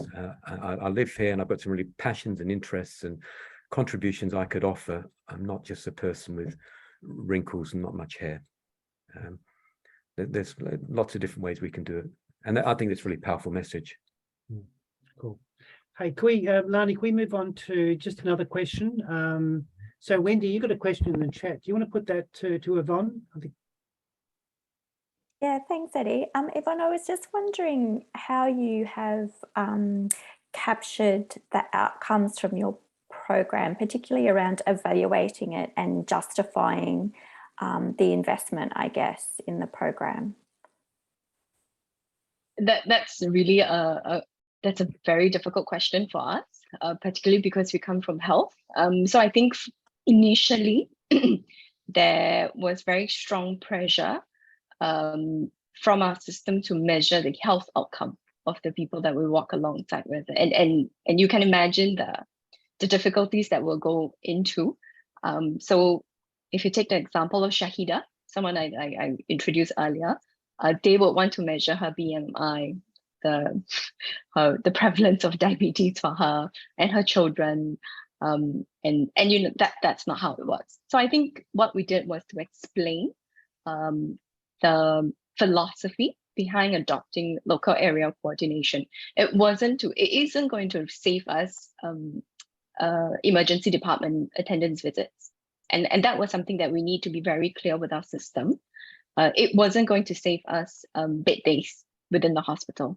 But what it would do is it will build up capacity of the population that's under our care. And from that, in terms of capacity, how we measure is actually through the book that we recently published. So that was our first attempt. So what we introduced were the activities that residents are creating themselves without the need of going through a third-party agency, without funding. So these are really common informal activities that are led by local people. We introduce also the other bits, which is care plans, so which is a little bit similar to your shared agreement. So every Singaporean currently, you're encouraged to have a care plan, but we focus on the planning, so the verb of it. So who are you going to do the planning together? So is it your family members? Is it your GP? Is it your friends? What's important to you and how do we document it? So that's part of something that we tracked. But if you're talking about things that are a little bit more clinical in nature, so we are tracking it based on knowledge, behavior, and status. So you can have diabetes, but we'll track improvements in knowledge, behavior, and status. So we're not saying that we will be able to save you from diabetes, but those are the three sort of measures that we have in place. And that could be extended to things like social contact, social network. Yeah. So those are some of the strategies that we have in place. Yeah. Thank you. Cool. Hey, I haven't got a hand up at the moment. So Tom, I might want to bring you in. You're a couple of months into your new role in the network. What's your sort of sense of the value of the network and how it operates? And yeah, big question. I think it's fantastic, and hearing some of the kind of international contributions, like Ralph was saying, it's kind of amazing seeing how in different contexts and thinking about applying local area coordination in whether it's coming from a sort of health arena or community-based working, the principles and the kind of key design features of local area coordination are shining through in all of those contexts. And you, whether it's the person who was who found kind of pride and passion in being able to share his gift of helping with plants to the community, or the person in York who has potentially inadvertently, but helped to transform the local system, which is going to benefit potentially hundreds of people across York. Thinking about the kind of not just people's deficits, but the contributions that they're giving back kind of across the world is fantastic. And I think it's I kind of get the sense from the network that it's sort of contagious as well. Like it's being able to starting to think about people as kind of contributing citizens instead of receivers of services is, I think it's something that is kind of universal and that appeals to anyone with, that appeals to any human really. So yeah, it's fantastic, and and settings like this are a great way for us to all learn together as well. Great. Hey, thanks very much, Tom. It's fascinating. I'm sort of fascinated all the time. We sort of started over 30 years ago and came up with some ideas and principles and sort of ideas of how many people you could work with. And hearing Jenny talking about work in York, the number of 60 seems to have sort of stuck over all those years, in different countries. And so it seems to me there's something very robust about this, that's sort of beyond local place and sort of context. So they're fantastic observations. Thanks, Tom.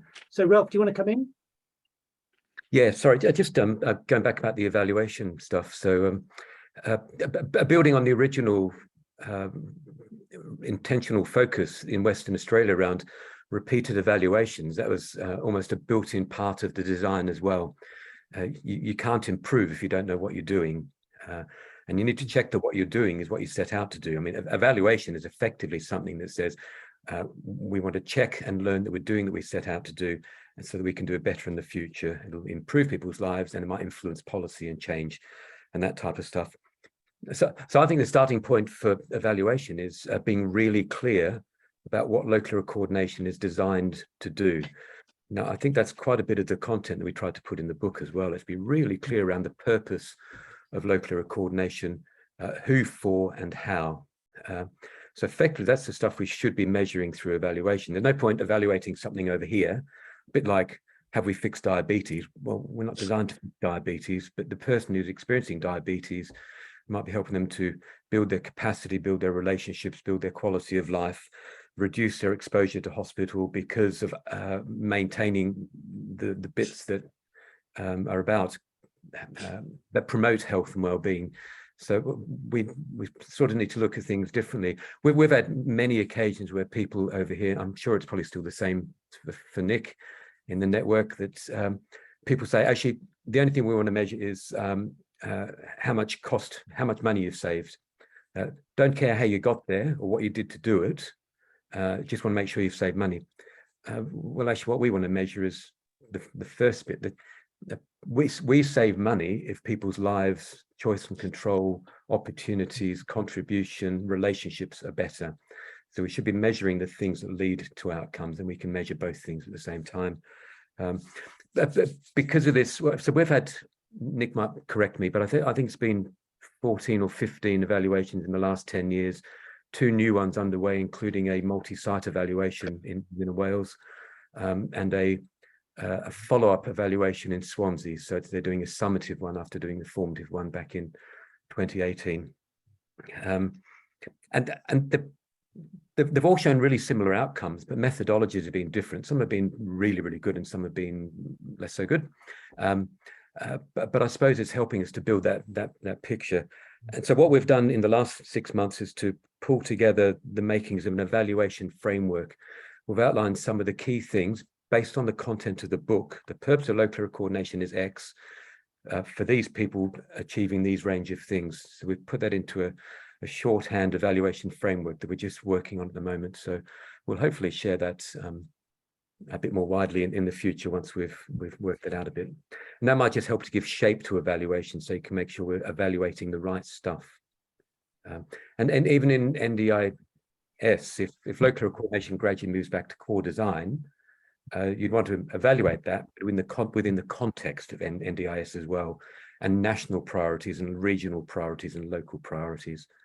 So we've got those additional flexible things on top. I'll stop there. Sorry. Cool. Hey, we've got about 10 minutes left. Nick, you want to come back in? Just very briefly on that. One thing I'm always reassured by when I'm speaking with local people, when we're exploring local area coordination for the first time, and I'm explaining it to them, and I'm helping the people who I'm supporting to establish it, to explain it to them and have that conversation, is that people just tend to get it. So it just seems to make sense. It's like a common sense kind of agreement that this is the right way to work. Why wouldn't you? And I think similarly, when you're working with the hyper-local community organizations and groups, low cost, no cost groups, they get it as well, because they can see where this is going to bring an extra resource, and they can help make introductions to local people they're concerned about, and vice versa. They can help benefit from the contributions of local people who may be on the fringe of the community and coming into the heart of it. Where it tends to get complex is where you introduce the sort of power dynamics of formalized groups, structures, organizations, local authorities, systems, etc. So I think what we're dealing with in the English and Welsh network more often than not is the complexity of common sense. So it's how do we work together to really kind of get to the kind of heart of what we're trying to do, the principles that underpin it, the design features that make that flourish, and try and hold back some of that noise, but at the same time take people on that journey as well. And that's where it's really, really hard. So that's where evaluations are really, really helpful, because it helps build that confidence in some people who really, really need to see the information, the data, the numbers, in order to say, okay, it's worth taking this leap of fact, as you would describe, Eddie, on this, and go on that journey really with it. But it's really, really difficult to do. And the other complexity that we find in England, Wales, that we haven't talked a lot about, is the appropriation of the language we use into other approaches that may not be rooted in good design, and may not be rooted in principles, but the language is being used. So on the face of things look like they're the same, whereas in fact, in reality, when you dig down into it, it's not. And that's where it's hard to get traction sometimes with all that extra noise in the system. So the nuance of local area coordination is true beauty, which is its simplicity, as Ralph would say, is really, really hard sometimes to articulate in a system that is purporting to be like that. But actually, it's the same transactional referral, time bound, time limited, deficit laden sort of stuff that is actually underpinning all of that. So that's one of the things that we are often kind of concerning ourselves with and reflecting on as a group, and why, going back to one of the previous questions, why stories are so important, because it's in the richness of the stories that you see the whole person shining through. And that's what is really beautiful about local area coordination, is where the whole person starts to flourish and is able to become themselves, the person they want, the life they want, and make their contribution in their way through their family, their community, or whatever makes sense to them. So that's kind of what I think is the most important aspect of us as a local area coordination network, is that we're able to help each other just to focus on that, remain true to that, and stick to the whole point of why we're doing things, really, which I think has come through very strongly in some of the reflections from York and some of the discussion earlier. So yeah, I just want the complexity of common sense. I think that's what we're kind of concerning ourselves with quite a lot. Hey, Nick, thanks very much. And Fiona, I saw your comment in the chat too. So you now know where all the deep thinkers are around design and evaluation. Hey, I'm just going to wind up. Before I do, talk a bit about the next steps. So Ed, I'll just bring you back in. If you'd like to make a few comments. Yeah, just jump in really quickly, because I just wanted to say what a phenomenally useful and inspirational session that's been. I remember as a librarian about 20 years ago, I was involved in setting up what they call books on prescription in the UK, which was a kind of a library-led thing of GPs where people would come in and be prescribed self-help books. And it's very system-led, kind of, there's a whole kind of process there. And it's just, this has just opened my eyes to the whole potential, the broader kind of human-led, the asset mapping, all of that, really powerful. I'm going to be taking this back to my national network and saying, look, we need to be thinking where do libraries fit in with this? How can public libraries be playing a part and getting involved? So I think it's really helpful. One of the things, we are very much in the early days here in Jersey of setting up local area coordination. And it's just a kind of plea, if anyone wanted to share any job descriptions with me, it'd be very helpful, because we're just starting to kind of like put together different kind of roles and how this is going to map out. So if there's anything anyone would like to share with us, Ralph, I don't know if you've got my email address. I'm not sure, but if you share it with Paul, and we'll connect Would that be up. all right? Yeah, so the job description process will be part of when we're doing the design and development. Yeah, yeah. We'll make sure we look at the core local area coordination stuff, but also make sure there's some local relevance as well. So we've got to, again, we're very careful to see if we can continue improving in everything, including I think this is it, and it's got to be done very carefully. And we've got a political oversight group here, which I think will probably want input as well. So it's got to be done very carefully. But it's been a phenomenal morning, and thank you for the invitation. Yeah. And very quickly, Ed, libraries are really, really powerful, important community partners. They're a place where people of all ages and backgrounds and can meet. It's a wonderful resource, and they offer a lot to local coordination and vice versa. Thank you. No, I'll be passing this on. I mean, I think it's something that needs to be known more broadly within libraries, within the UK at least. So I'll be ensuring to tell them. Thank you. So that'll be part of our design and development process with you and the community. Brilliant. Cheers. Hey, Ed, it was good having you here. Thank you very much for your feedback at the end. Hey, we just need to wind up. So I just want to talk a little bit about where to from here. First of all, I just wanted to say Ralph and Yvonne and Nick and Jenny and Joe, who's just left us, they were just wonderful presentations. So I just really want to thank you on behalf of the whole group. Every session we have, the standard goes higher and higher, and no, it's very inspirational. So in terms of where to next, so Ralph, if you wouldn't mind pulling together the slides and things from today, and also I think in the chat, Joe had that little video about language and stuff, so we'll pull that in as well. So we'll have a resource, the video and slide pack from today. So then we've got a bit of a running total of the 3 sessions. We've got some resources and videos from each of those. Next thing is Ralph's going to be preparing a match report for the regional hub meeting in Dublin next week. So Ralph, that's coming around pretty quick, and that'll be actually, but that will be. I was going to say, if anyone could share any reflections they have, which you haven't mentioned online, please email them to me, because I'd like to share them at that international response. And also for my co-presenters, if any summary things you'd like me to present, I'll make sure I do that, and then we'll write up a formal report afterwards. Fantastic. Hey, and then what I'm suggesting is maybe after that, once we've got Ralph's report, we might then have if people are interested, we could have another session, because we did identify some topics earlier. One was around that whole workforce recruitment sort of issue. The second one, which I'm very interested in, is how we scope how to best transition back to an evidence-based model, because the reality is some places have got, for whatever reason, have either started in the wrong place or have drifted off. And so the question is, how do we move back more to the evidence-based model? And then I think there's a bit of appetite around the evaluation sort of framework, so there's 2 or 3 topics there. And just to keep in mind as well that we've got the international exchange next week, but the one after that's in the Netherlands, 2024, and we'd really like to keep this group going between now and then as well.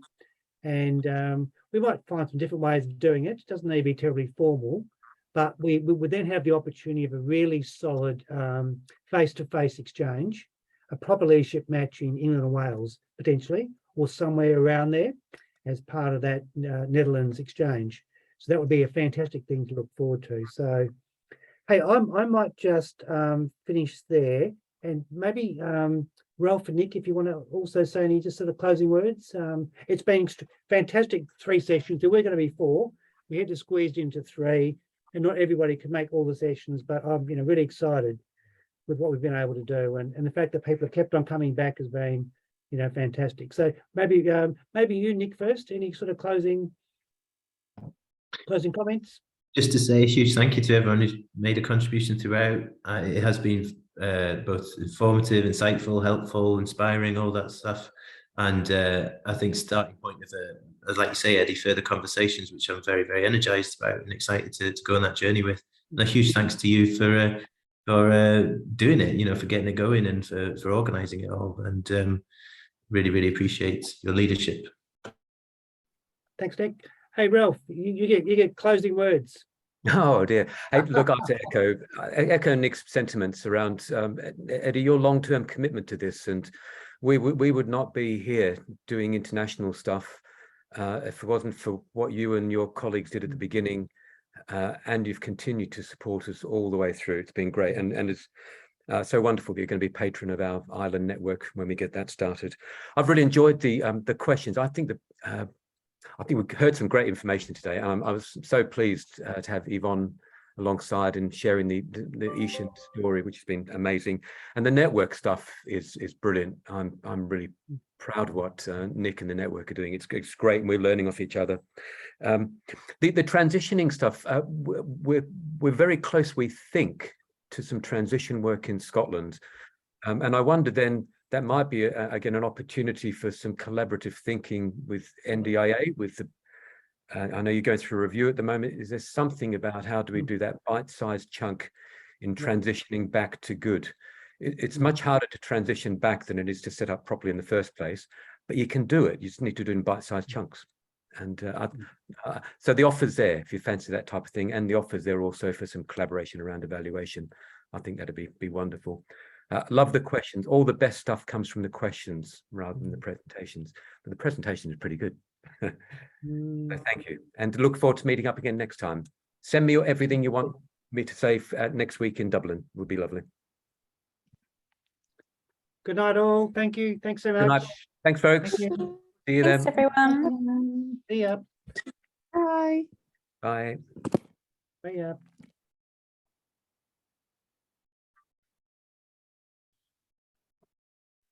Just the old faithfuls still here. Sorry? Just the old faithfuls. Is Hey, that I okay? should turn off the recording. I always forget to.